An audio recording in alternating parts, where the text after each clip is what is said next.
Bienvenue au Dodo Disa.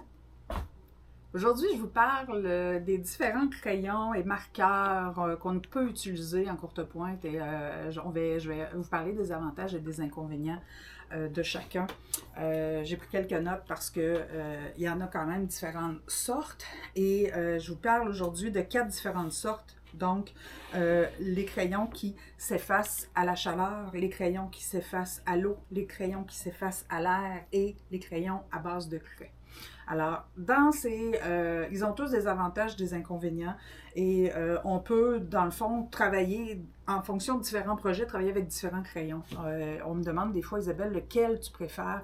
Moi, je travaille avec plusieurs d'entre eux, dépendamment du type de projet sur lesquels je travaille. Donc, je vais commencer avec les crayons qui s'effacent à la chaleur. On parle essentiellement des crayons friction. Il y en a dans différents formats, différentes couleurs, en fait. Il y en a qui se referment, il y en a qui sont comme des crayons. Ce sont des crayons qui s'effacent, dans le fond, qu'on peut utiliser là, sur le papier, qui vont s'effacer. On a une efface avec cette encre-là. Mais l'avantage qu'ils ont, c'est qu'ils vont s'effacer avec un fer à repasser sans vapeur.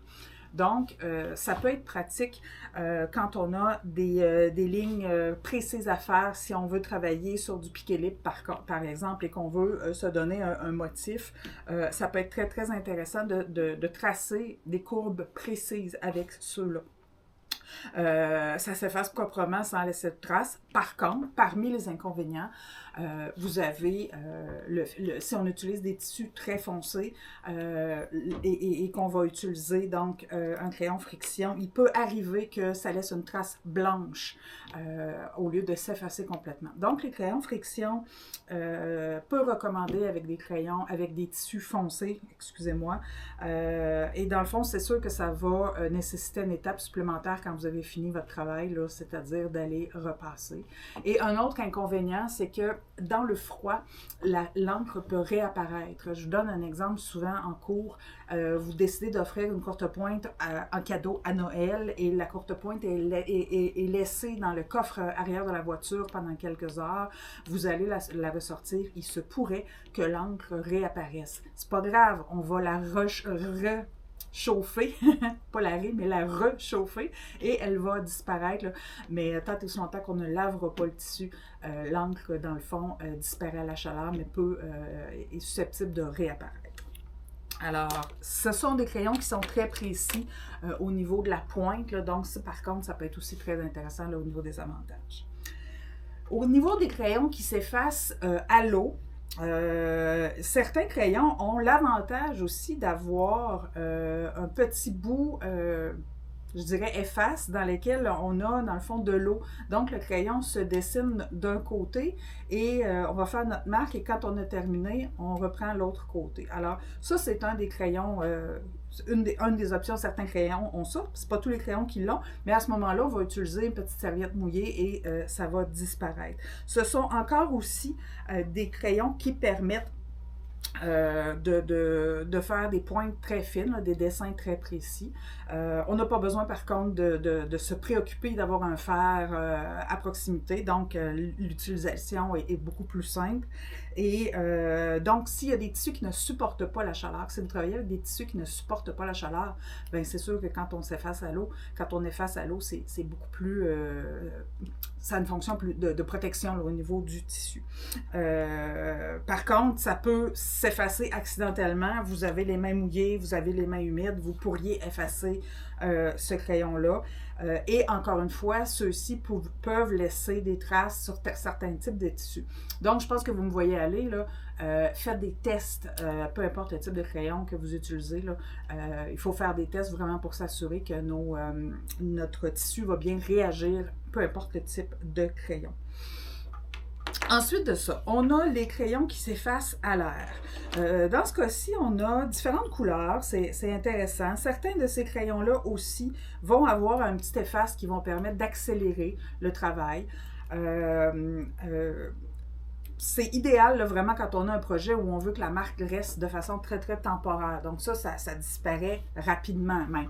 Alors ça peut faire partie aussi des inconvénients. C'est que si vous avez du travail à long terme, il y a certains crayons qui disparaissent à l'air, qui vont nous jouer des tours. Il y a des fois où ça va disparaître trop vite. Alors ça fait partie des inconvénients, là, en fonction du crayon. Le temps d'effacement, je dirais, est pas égal d'un crayon à l'autre. Et j'imagine aussi...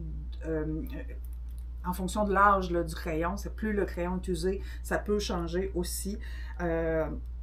Donc ça, qui s'efface à l'air, c'est moins adapté quand on a besoin de travailler lentement, quand on a besoin de faire un piqué puis qu'on a un très très grand projet, on ne peut pas tracé à l'avance. Alors ça, c'est l'inconvénient du crayon à l'air. Un autre du choix, qu'est-ce qui ferait qu'on choisirait aussi? Ben, c'est que si on aurait un tissu, en fonction de la couleur du tissu, on pourrait aussi choisir un ou l'autre. Si je travaille avec un tissu rose et que j'ai un crayon rose, c'est pas très adapté.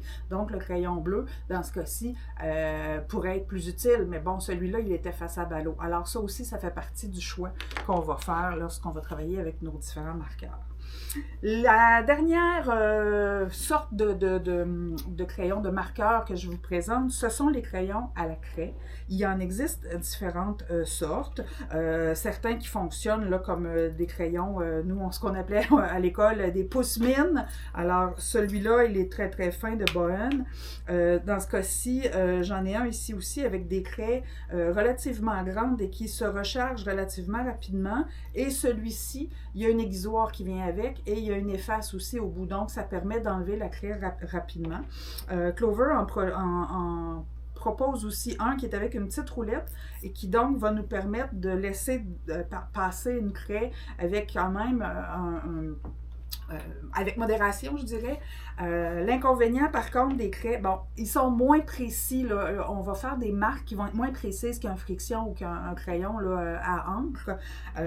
Donc, ils s'effacent bien, ils se travaillent bien au niveau des tissus foncés, mais entre autres au niveau du piquage, dès qu'on pique dessus, la poudre va se retrouver dans les airs. Donc, ils s'effacent bien, mais ça peut devenir un inconvénient aussi.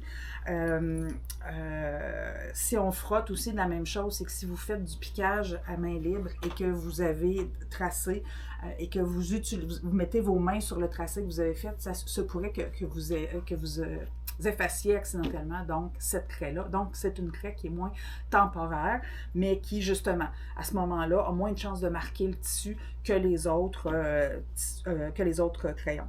Donc, on teste toujours nos crayons, c'est vraiment important.